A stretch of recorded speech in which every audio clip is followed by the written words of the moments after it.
harvesting the existing demand for your product, why and when certain metrics simply don't matter, and how to approach your marketing and advertising campaigns from the bottom up. That and more on this episode of Advertising Influencers.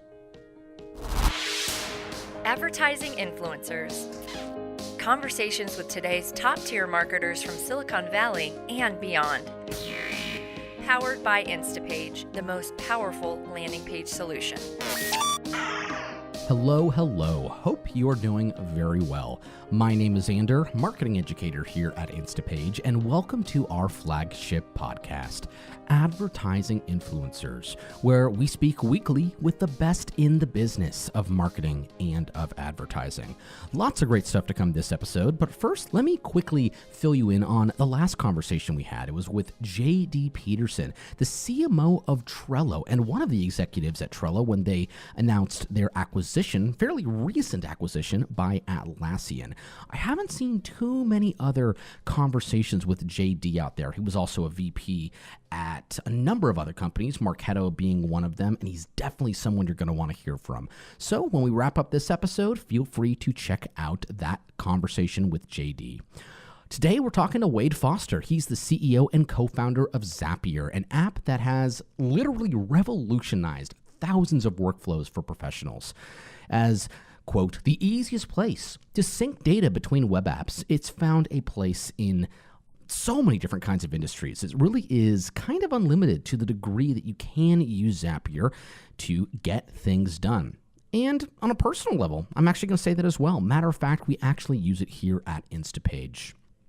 Zapier has a fascinating growth story, and Wade has some fascinating insights into what is making marketing work today. So let's go hear about how Zapier became such an essential part of so many marketers' toolkits and go say hello to Wade.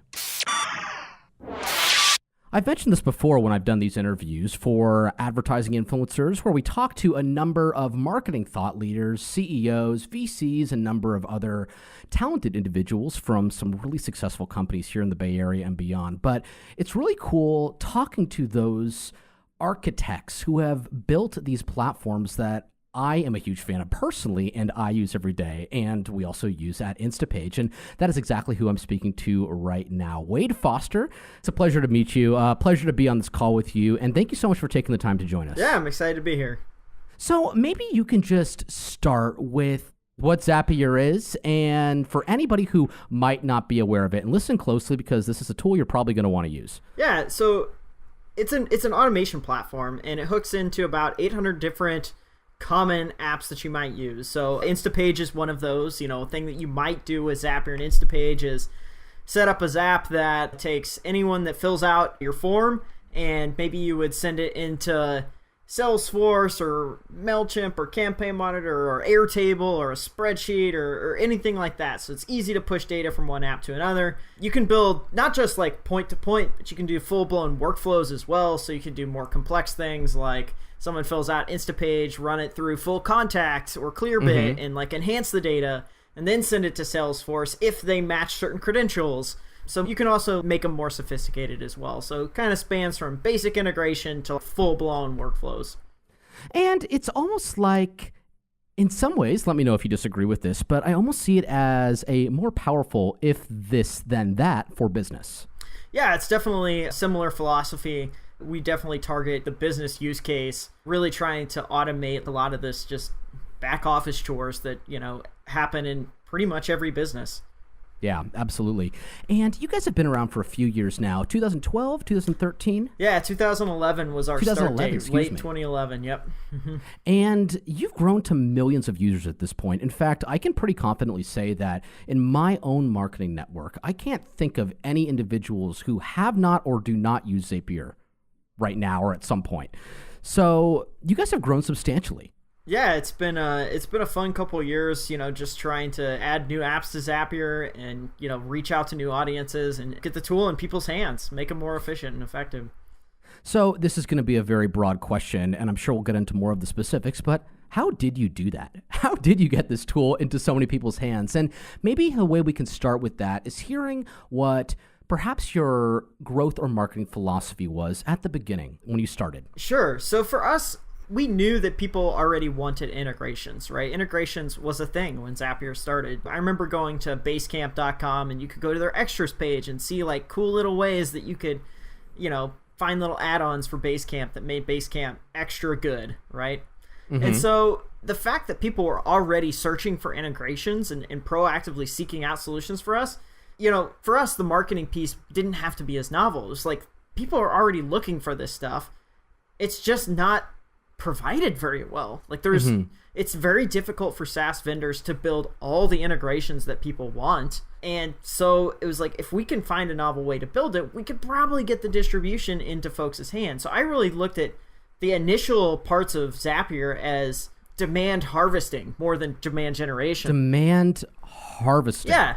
That's a great phrase. So, this demand is already existing. It's already nascent in the market. We just have to tap into it, right? And so early days for Zapier, we were doing stuff that we totally don't do this anymore, but we would go to forums where I remember going to the high-rise forums and people were asking for like 4 years for a Google Contacts integration. And so I just posted a note in there and said, hey, if you want this, you can use the APIs to build this. Also, we're working on a project over at Zapier that might be able to let you do this yourself. Drop a link in for how to contact me. Awesome. We would do that across dozens of services, and each time we would do it, we'd maybe get like 10 people to visit. Not much, but of the 10 people that would come through, about 5 of them would say like, yeah, I want this. That's a 50% conversion rate. Yeah, the conversion rates were huge, right? Which makes sense because these are people who have already taken the initiative to post a thing on a forum that says, I want this, right? Most people don't have that activation energy to do that unless they're really interested in something. Yeah, and what you really were able to do in that situation is you were able to provide a very personalized solution for a personalized need that somebody had. Yeah, exactly. I mean, it was almost like the equivalent of people walking up to a customer service desk and saying, hey, I'm here at Walmart. Where do you have the butter? Right? And you're like, oh, that's on aisle 5. You can just go get it, right? And so it's like... That's a great example. Yeah, it was like we were just telling people, hey, we provide this thing to people that were already looking for this thing. And so the marketing behind Zapier was just getting us into the channels that people were already proactively searching for this stuff. So let's talk a little bit about this demand harvesting, because that's a very interesting idea. I've never really heard that before quite in this context. In fact, I don't know if I've heard those 2 words before specifically together ever, unless I read it in one of your previous interviews or something like that. But what kinds of markets or personas, what do you think is conducive to that demand harvesting? Or is it something that we can perhaps apply to anything we're marketing? I think most products and services can actually take this approach, right? It's very few products that exist that are completely novel, where you have to entirely re-educate a market about a new solution or a new way to provide a new solution to something, right? Most products aren't like that. They're an iterative advancement on something that kind of already exists. You think about search marketing. Search marketing is entirely demand harvesting because you're taking keywords that people are already searching for, and you're trying to get your pages to rank well for certain keywords so that your solution to this problem is front and center for folks. So I think most marketing actually falls under this, and I think a lot of marketers, when they look at their solutions, they get a little too lofty with it, and instead they just need to think of the concrete ways that people are already searching for products and services that they can provide. So do you think that marketers are, in general, in many ways making things too complicated, looking for these very kind of niche, hacky ways to get somebody into their funnel? Certainly, I think a lot of startup marketers are, for sure. When you're early days, you basically have 2 problems. Does my product actually do the thing that I say it can do? And 2, can I get in front of enough people that we can make a business out of this, right? And so early on, a lot of stuff just doesn't matter in the early days, right? Like A/B testing just doesn't matter because you don't have enough traffic to even run sufficient A/B tests. Really sophisticated like email marketing flows in the early day, they just don't matter because there's not that many people going through your email list. So there's just so much of that stuff that just doesn't matter. When really, it's like, hey, I need, in the early days, it's like, I just need to find 10 people, right? That's what you need. So you got to figure out, how do I do that? It could be as simple as running some Google ads, or it could be as simple as just emailing a few people that actually doing Google searches for people who might need this stuff, and just, kind of cold emailing them and asking like, hey, do you need this stuff? If so, how do you go about searching for solutions to this sort of problem? And then just trying to tap into the existing channels where people are already searching for things. So from that point of view, with what you're doing right now at Zapier, do you find that most of your acquisition is coming from people who, and if you don't want to answer this, that's fine, by the way, as well. But do you find that most of your acquisition is coming from someone who's looking to do something with a specific service or specific app, or are people looking for, in some ways, a one-stop shop sort of data hub? What do you find is more effective for you guys? It's definitely more of the former, though that's becoming less and less common just as we grow, right? Like we're starting to tap into a bigger market that is less aware of this problem. And that's kind of the crossing the chasm spiel, right? Right. Where it's like, all right, now you've got to go find and reach a bigger market. But definitely in the early days, and even still today, there's so many people that we could reach out to that have this problem that just aren't searching for Zapier in places where Zapier exists. Like our marketing isn't going in those channels where people are already looking for these solutions. On that note, let's take actually a step back to even before Zapier even started. What was the inspiration for starting this company?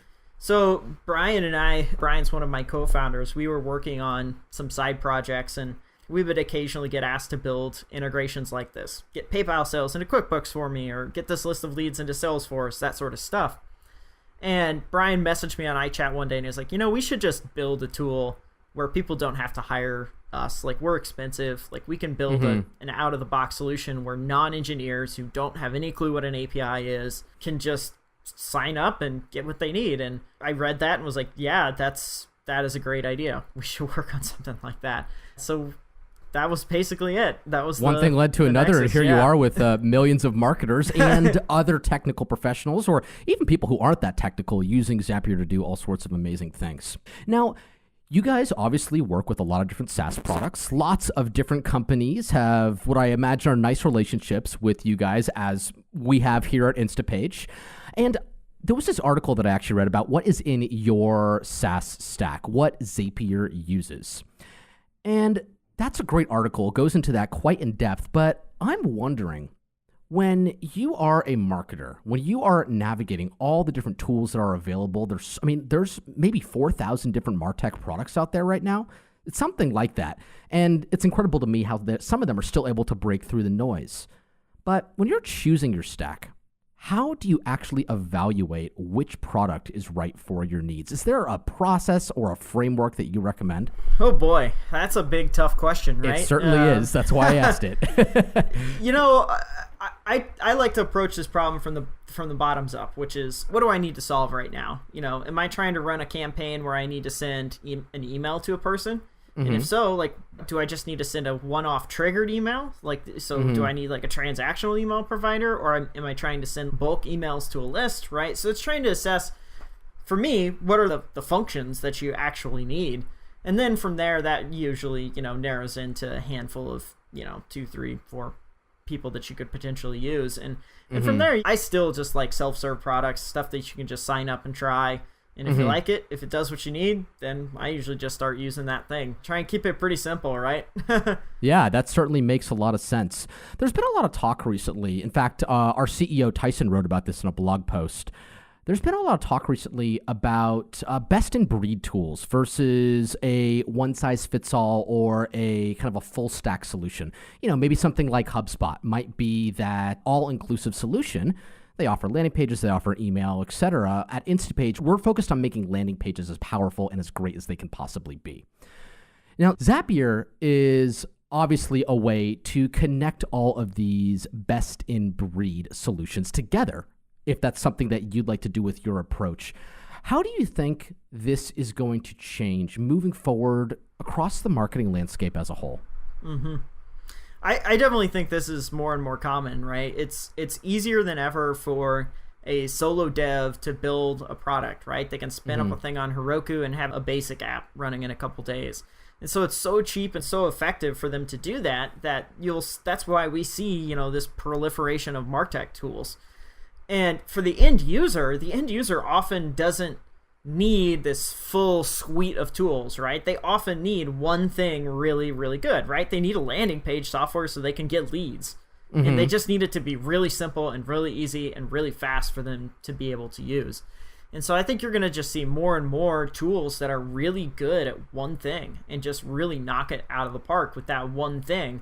And then they connect into other apps that are really good at one thing. I still think there will be products that break out into suites and stuff like that. You know, the HubSpots of the world aren't going away. They're fantastic products because if you are needing something more robust and something that can span across an organization, those are still valid ways to solve those problems. But these especially if you're a solopreneur or small business owner as well. Yeah. But these best in breed tools, like there's just nothing like signing up for a product and just being able like, this is the one thing I needed and now I've got it. Yep. Now, obviously there are lots of things you can use Zapier for. The list is pretty much endless at this point. You guys have, what is it, over 700 integrations? Yeah, we're coming up on 800 apps now, yeah. Yeah, that's about what I figured it was. What are some of the applications that you've seen and applications that you anticipate to see regarding Zapier and advertising? Zapier and top of funnel acquisition. Maybe something that might be an edge case, something you haven't seen quite yet.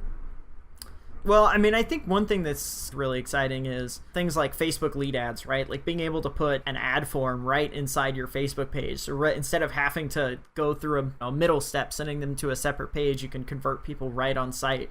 It'd be interesting to see if other advertising platforms take a similar path to that, being able to put forms like right in the page and push folks there. So I think that's pretty interesting. And, you know, being able to pull in extra data that you get from platforms like Facebook and stuff like that is pretty interesting as well, because the targeting and stuff you can do there is pretty deep and specific. So I think that'll just become more and more common no matter wherever you're running ads. Or even if you take a step back from ads, marketing in general, where do you think that that's going in the future? What do you think that's going to look like? I think there's still a lot more we can do with underlying data. The tools are getting better, but they're still not amazing at tying into your existing data sources and making it easy to run campaigns based on stuff you already know about people. Like how many of us are running campaigns that are less efficient than they could be? It's like, yeah, I have this data, it's in this other silo, I could probably use it to target better or segment better, but I can't really get great access to it. And so we run a campaign that's maybe a little more inefficient than it could be. So I still think there's a lot of kind of innovation that can happen there. And in this innovation that can happen, what's in store for the future of Zapier? What do you see happening with you guys in the future as the landscape changes, as you guys continue to grow? What do we have to look forward to? Well, I think one of the things that's pretty exciting for us as we've been able to grow is that we're able to get, more applications on Zapier, which is always a good thing. But we're also able to deepen our relationship with existing partners. So we're able to build out functionality alongside of them and get access to new and different APIs that allow for things that didn't exist before, right? In the early days of Zapier, we were totally baking onto pre-existing APIs. It was like, this is what's supported, so this is what we're providing. But as we've been able to grow, we've been able to say like, hey, there's actually gaps in the market. There's inefficiencies here where, you know, this service provider, hey, if you add this to your API, you're going to see, I think a lot of value is going to be created here. So I think that's a pretty exciting thing, is that as we've been able to grow, we've been able to spot areas where we can kind of make things a little easier for folks, whether it's in marketing or even in other industries as well, too. What are some of the most surprising industries that you see engaging with Zapier? Well, I mean, we have people from all walks of life. We've got marketers, e-commerce, lawyers, accountants, you name it. But probably the one that surprised me the most was we actually have an integration with this massive multiplayer online role-playing game called EVE Online. Really? Yeah. So this wasn't something we built. We have a developer platform where others can build on it. And the guy who built it was, you know, EVE Online, I guess, has this big, like, almost real-life economy as part of it. And the guy was, like, making money, like, real dollars that you can go to the grocery store and spend, right? Wow. Through EVE Online. And so for him, it was super valuable to be able to hook EVE Online up to these other tools to get notifications and alerts and things like that about stuff that was happening in the game. because it made him a better game player, and he was able to generate more real-life dollars based on this stuff. So he built this thing in Zapier, and it actually has a decent amount of usage. Like, so I think stuff like that was probably the most surprising thing. Like, we're targeting kind of just the tools you would expect, right? Like your email marketing providers, your CRM providers, your project management providers. And here out of left field, we get this massive multiplayer online role-playing game. I can only imagine some of the awesome and funny things that you see and incredibly powerful things that your customer success teams are seeing as people are using the product. Yeah, we get crazy stuff all day, every day. I think another one of my favorites is we had a guy build, there's two services. One is called Kanye Text and the other is called Seinfeld Text. And you can basically pay him like, I don't know, like $1, $5 or $10. And depending on how much you pay him, that's how many texts he'll allow you to send to your friend that are either Kanye quotes or Seinfeld quotes. Wow. I feel like I saw this on Reddit or something. I mean, yeah, the guy is super smart. Yeah. I think it was on Reddit and like trending for a while. Anyway, it's entirely powered by Zapier. So, you pay through Stripe and then you give them a phone number, and then Zapier sends all these text messages to your friends. So if you have a buddy that is really into Seinfeld, you can use Seinfeld text to text them a whole bunch of Seinfeld quotes every day. In other words, you can use Zapier for pretty much anything that you need to do. Yeah, regarding connecting different products together. That's actually one of our big challenges in our support team, right? Is we'll get people writing in. It's like, can I do this? And it's like, well, yeah, I think you probably can. It's like, I'm not really sure, but I think with maybe this combo of services, you could probably get pretty close to setting this weird thing up. Awesome. Well, Wade, we're just about out of time. I imagine you have a busy schedule. I know that we certainly do here at Instapage. I want to ask you, Wade, what is something that all of us listening, all of the marketers out there listening to this podcast, Advertising Influencers, what's something that you would like them to check out? What's something that you think that they should pay attention to? Well, I definitely think you should pay attention to the Zapier Instapage integration as well.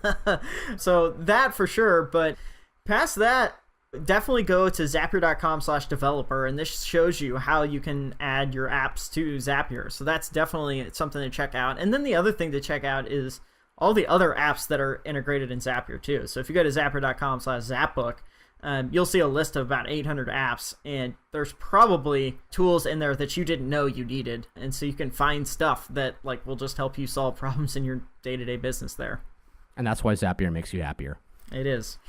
All right, Wade. Well, it has been a pleasure connecting on this call. Thank you so much for taking the time to do this, and we will talk to you soon. All right. Thanks for having me.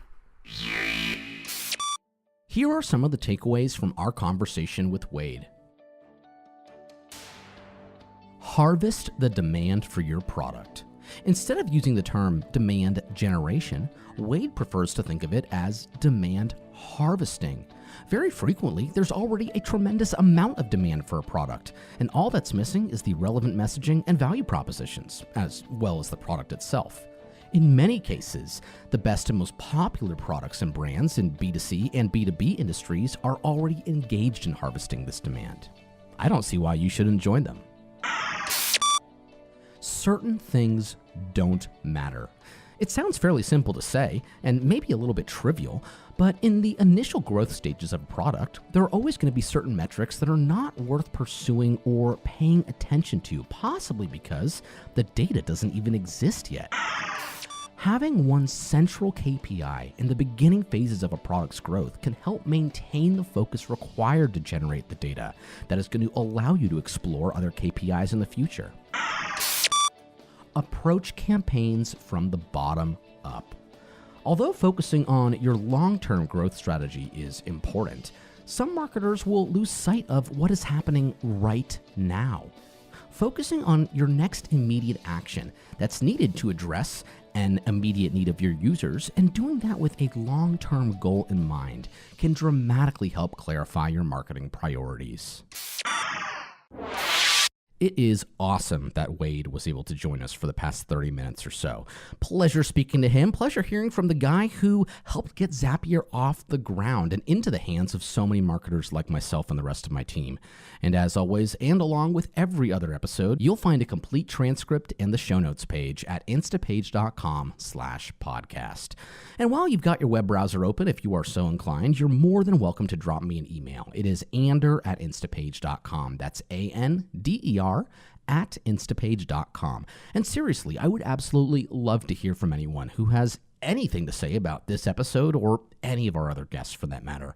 Additionally, if there's anything I or the rest of my team at Instapage can do to help you and your organization or your agency's business goals, especially with your marketing, I'd be thrilled to see what we might be able to do for you. For our next episode, we're speaking with Emil Lamprecht at an e-commerce supplements company called Athletic Greens. And this is also the guy who is basically the architect of the entrepreneurship program at Google, in addition to a million other things.